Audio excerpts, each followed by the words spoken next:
What's going on, everybody? Josh Engleman and Ben Rasa here for Awesemo.com, and we are back with another edition of the breakfast menu. So be sure to hit that like button, subscribe to the channel, and hit the notification bell so you know when everything goes live, because we are coming in from a day where we basically cleaned our plate. We went 3-0 with a push, so we'll call that like we gave some leftovers to the homeless or something along those lines. I'm stealing that from you from before this show, but I had to do it. 3-0, man. We'll take it. I was 2-0. I did my part.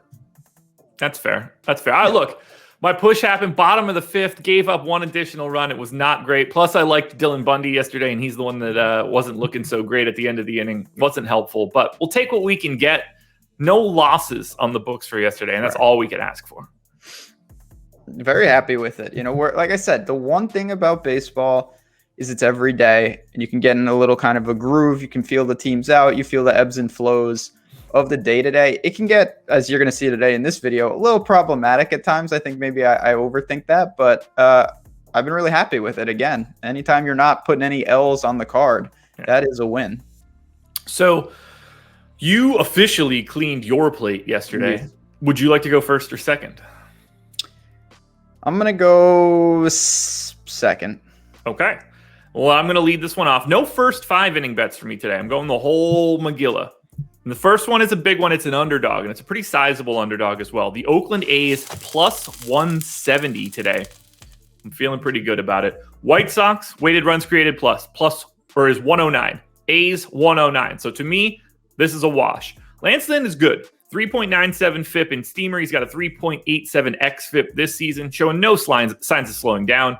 Cole Irvin is fine, I guess. Number 28 prospect in the A system coming into this year. Solid changeup, solid command, nothing else. Projection system, basically call him neutral. Steamer has him at a 4.7 FIP, which is slightly below average.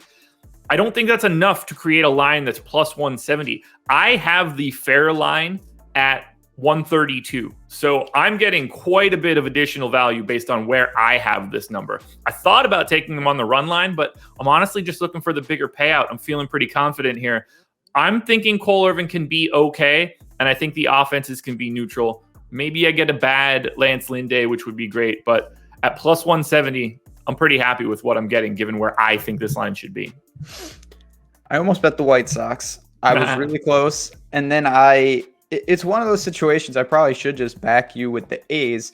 I wanted to bet the White Sox, but everything I looked at, the numbers just didn't check out. And you highlighted some of that. I didn't like the price I was getting. So ultimately, it was a pass for me. But I guess I was leading your way by default by looking the other side. I'm going to start it off with a player prop. I've done this before. I don't think it worked the last time. I'm going to Shohei Ohtani. Under 6.5 Ks tonight. Again, I think that's just I don't know if there's public names in baseball, but if there is, he's one of them. Obviously, He hasn't thrown more than 100 pitches in 5 straight starts. Again, I look to the lines here. That's what I've been trying to do. Identify a line that it just looks different than all the other ones. And I've got 6.5s across the board here. I have minus 154. I have minus 164. I have minus 150. And I have minus 134. To me, that's the one that stands out. I kind of leaned under already. Like I said, the pitch count doesn't really get up there. The Tigers do strike out at a decent clip, and that is concerning. But again, it's more about the numbers here than any deep dive of data, to be honest. So I look at that at minus 134. That is a price that's going to be long gone by first pitch. I feel very confident. And if that's the case, I've done my job. So I'm going to keep it very simple. I think he does not fan 7 or more. I will go under minus 134 to win 1 strip of bacon. Got him at 5.9 in my model. So you and I are on the same page there. By the way, I don't know if I said it. 1 strip of bacon on my first bet. 1 strip of bacon as well coming up for this second bet. Another underdog, but not nearly as extreme as the A's. I'm going to the St. Louis Cardinals at plus 105. Cardinals order 104. Weighted runs created plus. Brewers 103. So offense is basically a wash. Just a slight nod to the Cards, but slight boost for home field as well. And we've got Freddie Peralta on the hill for the Brewers, and he's exceptional. 34% strikeout rate this year, 2.98 FIP. It's the best year of his career by far. It's a very tough spot for the Cardinals. But Jack Flaherty's on the hill for St. Louis, and he's not exactly a scrub. Projected for a 3.6 FIP via Steamer. Went 6 innings, threw 81 pitches in his first start back. He was out for about 2 months with an injury. So It seems like there's no limits for him. If he's able to go 6 innings in that first start back, I see no reason he can't do that today, unless it's just not going well. That's a whole other story. So I don't really see this huge gap. I think the Cardinals and Brewers are relatively equal. I do give the slight nod to the Cards on offense and from the home field. And honestly, I think Peralta's a little bit above his head. I think he and Jack Flaherty are basically equals. I have the fair line as the Cardinals, slight favorites, -112. So for me to be able to get them at +105, I'm just going to grab that little bit of value, just one strip of bacon. This game feels like a coin flip, but I'm getting plus money on that coin flip. Well said. I mean, I think that checks out. Don't have a lean on the game. Didn't really look at the game. I looked at Peralta's Ks, but ultimately I went with Ohtani. This could be bad. So I don't know why. I'll be honest. I'm not sure why I'm doing this, but this is kind of what I believe in with baseball. So the Orioles have lost, as we all know. They've lost 13 straight games. I've been on these shows backing the Rays heavily. They've lost 13 straight games. They've given up 5 or more runs in every single one of those games. They have lost by more than 1 run in all 13 of those games. If this was like game 8, I'd probably be saying the same thing and look where it would have worked out.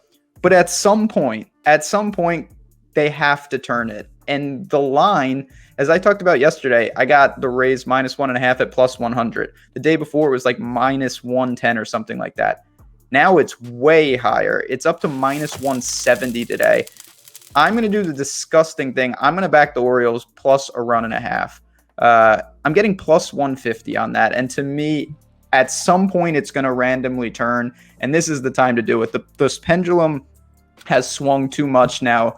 It's hard to give any concrete data when you've said that they've given up 5 or more runs in 13 straight, and they haven't even been remotely close. But again, this is baseball. The Orioles are nobody's this bad. As much as I've kind of ripped on them at +150, I'm just going to almost martingale it and say at some point, this is going to turn sooner rather than later. And I think in a series against the Rays, they've already been blown out twice. One of these games in my prediction is going to be close. Maybe the Orioles will win a game even. And I'm going to kind of start jumping on it at +150 is just too much. It's as simple as that. So even though this feels gross, at this price, I'm going to buck the trend. I've already got some good funds in the bank from the Rays the last couple of days. I'm going to use some of that one strip of bacon that I've accumulated to go to the other side and say that Baltimore somehow, some way breaks this streak. They don't even need to win the game. Can they just keep it respectable? I think the answer ultimately in the next couple of days will be yes. So I have the Orioles set to lose this game by 1.1 runs. So if I give them 1.5, they should be a favorite to me, not a +150 line. I absolutely love that bet. That looks great. It's making me want to build out my sheet a little bit more, account for that as well. I got through most of it for just money lines and first fives today. I'm going to add in those run lines because that is a tasty number. I'm with you 100%. Grab the Orioles today if you're getting that plus money, man. It feels awful, but again, the lines have now overreacted too much to this. There's definitely some just random variance. The fact that they've lost 13 straight this badly, they should not be +150 in these spots going, even though they're awful. It feels terrible if they lose 10-0 again today, but you know what? Long term, I actually really do like the spot, and that's why I completely deviated from my strategy. I was backing the Rays, and now I'm going to back the Orioles. You can make a really good case that you should be putting more than one strip of bacon on that bet, which sounds insane. I can't do it. But yeah, listen, it was a spot I was not looking to get involved with, and those are the best type of spots when the numbers, they almost force your hand, and that's when you know you've probably created a pretty good spot for yourself. I'm gonna take a look at that one deeper later today. I like that a lot. That's 2 bets up, 2 bets down.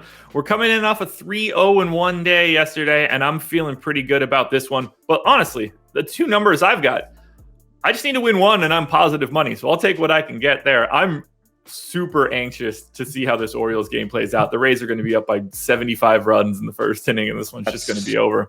And we're going to come back with our tail tucked between our legs. But for now, that's all we've got. PGA Contenders, you and I recorded that yesterday. I don't know if it was posted yesterday or if it's coming out today, but keep your eyes peeled for that one. You know we're going to be here tomorrow and Friday for more breakfast menu. We're going to talk a little bit of UFC either tomorrow or Friday. I'm not entirely sure as of yet. Probably Friday, but I don't know. You'll know more than I would. Anything else you want to touch on before we get out of here?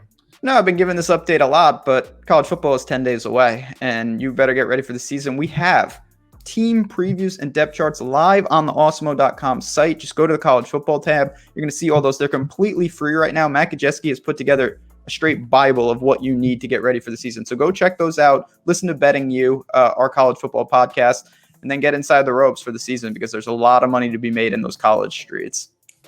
There we go, everybody. Thank you for joining us. Hit that like button, subscribe to the channel, notification bell, subscribe to all the channels, regular Awesemo, Awesemo Odds, Awesemo Fantasy Football. It would help us out a ton. But those thumbs ups, that's what we're looking for. We'll catch you again tomorrow morning. Good luck on your bets tonight. This is The Breakfast Menu.